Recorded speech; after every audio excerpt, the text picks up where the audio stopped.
E nós vamos falar agora da pesquisa que foi divulgada hoje pelo IPEA, Instituto de Pesquisa Econômica Aplicada, que mostra que cerca de 4,2 milhões de domicílios brasileiros sobreviveram apenas com auxílio emergencial no mês de agosto, auxílio liberado pelo governo até então no valor de R$ 600. Nós estamos em contato com o Sandro Sacchetti, que é pesquisador do IPEA. Sandro, falei certo o seu sobrenome? Boa tarde.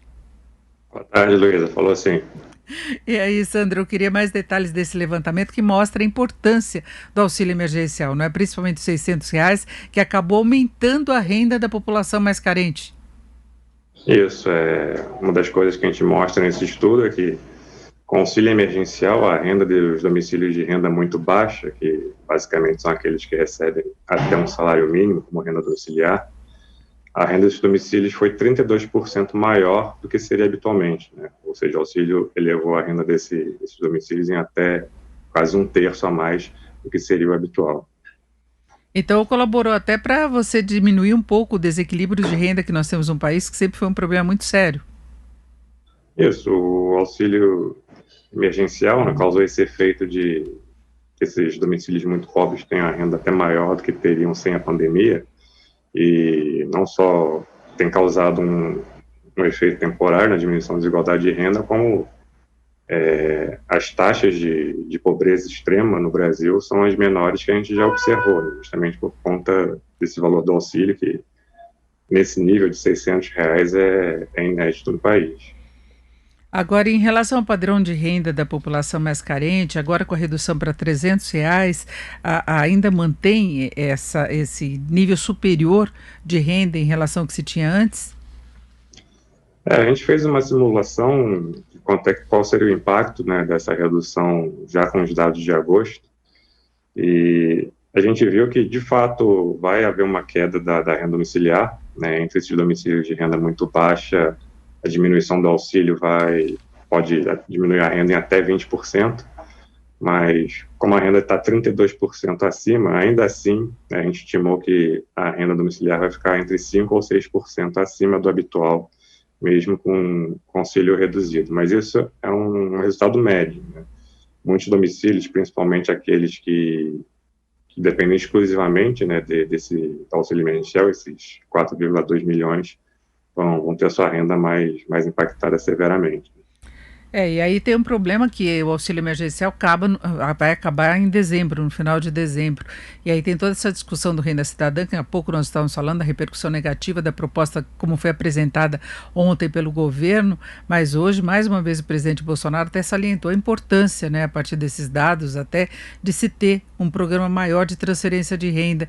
E é essa situação que se coloca agora. O Bolsa Família acabou se revelando pequeno pelo universo que ele é pago, diante do cadastro ampliado de pedidos de auxílio emergencial, né? O auxílio emergencial atingiu cerca de 3 vezes mais pessoas, né, que o Bolsa Família. E ele tem um impacto, por conta disso, tem um impacto muito maior. A questão é você dimensionar quão rápido, né, e com a extensão da recuperação do mercado de trabalho. Né? À medida que essas muitas pessoas que saíram do mercado de trabalho por conta da pandemia ou porque não estão encontrando emprego, se elas já conseguirem retornar, né, a dependência do auxílio vai ficando menor. Mas, por enquanto, o que a gente tem observado é essa recuperação muito lenta do nível de ocupação no mercado de trabalho. E então, a dependência do auxílio ainda tem sido muito grande. Esse nível de 6% dos domicílios tem se mantido nos últimos 3 meses. Né? Então, essa dependência do auxílio ainda é muito alta e o mercado de trabalho ainda não tem mostrado sinais de recuperação da ocupação. Agora, Sandro, boa parte dessas pessoas que ingressaram, que apareceram, que eram tratadas como invisíveis, elas tinham alguma renda antes da pandemia? Como é que fica essa relação? O IPEA conseguiu fazer esse tipo de abordagem? Porque chamou a atenção do governo, inclusive o ministro Paulo Guedes, que começou a tratar como invisíveis, porque eram pessoas que não entravam em nenhum cadastro, mas não entravam porque não atendiam os requisitos, ou não tinham renda, ou estavam mesmo à margem de todo o sistema que é registrado oficialmente. Não, na verdade, E essa porcentagem de domicílios que tem dependido exclusivamente do auxílio são principalmente pessoas que perderam ocupação, ou seja, então antes elas não precisavam de nenhum tipo de auxílio, como Bolsa Família, e geralmente também são em domicílios de pessoas mais jovens, ou seja, não tem ninguém que recebe nenhum tipo de aposentadoria ou pensão. Então, eram domicílios que dependiam exclusivamente da renda do trabalho, e o impacto da pandemia, que jogou grande parte dessas pessoas para fora do mercado de trabalho, deixaram elas exclusivamente dependentes do auxílio, porque justamente, como antes elas recebiam essa renda do trabalho, elas não se qualificavam para receber programas como Bolsa Família, né? Então, o problema principal desses domicílios que a gente está falando é a recuperação do nível de emprego da economia para os níveis anteriores da pandemia. E essa recuperação é que tem sido lenta. E depende também da retomada para valer das atividades, né? Porque você tem, por exemplo, a classe artística muito penalizada porque não pôde retomar as atividades. Então você tem todo um universo que não é necessariamente apenas, não são apenas os atores, mas toda a estrutura relacionada a isso, parte recreativa, shows, eventos, são pessoas que estão ainda fora de mercado de trabalho. Exatamente. Os dados, inclusive, mostram que o setor artístico, né, foi, de fato, um dos mais afetados, um dos grupos onde a renda efetiva é bem menor do que habitual, e, de certo modo, principalmente trabalhadores informais do setor de serviços, né, que depende desse contato pessoal, né, depende da circulação das pessoas, por mais que essa circulação já tenha aumentado, ainda ela não é normal como era antes, né, então tem uma grande parte de trabalhadores que ainda são profundamente afetados, né, principalmente esses informais, que são justamente esse público-alvo do auxílio emergencial, né. Tem de um lado aqueles que tinham renda baixíssima mesmo, uma situação de extrema pobreza, e tem os outros que foram atingidos diretamente pela pandemia, isolamento social e desemprego, né? E a questão do auxílio é que ele acabou, pelo menos durante um certo tempo, resolvendo esses dois problemas. Não só você tirou dessa extrema pobreza aqueles que estavam isso mesmo numa situação normal, mesmo antes da pandemia, como você conseguiu dar sustentação de renda a esses domicílios que foram duramente impactados pela pandemia.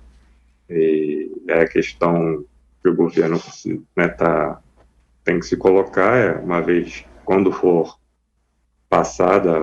tiver passada a pandemia de fato por completo, como você lidar, você imagina que o nível de população vai retornar ao nível normal, como você vai lidar com essa extrema pobreza, né? Você vai querer manter um programa de renda básica para controlar, de fato, de uma maneira mais efetiva, esse nível de extrema pobreza que estava crescendo até antes do início da pandemia.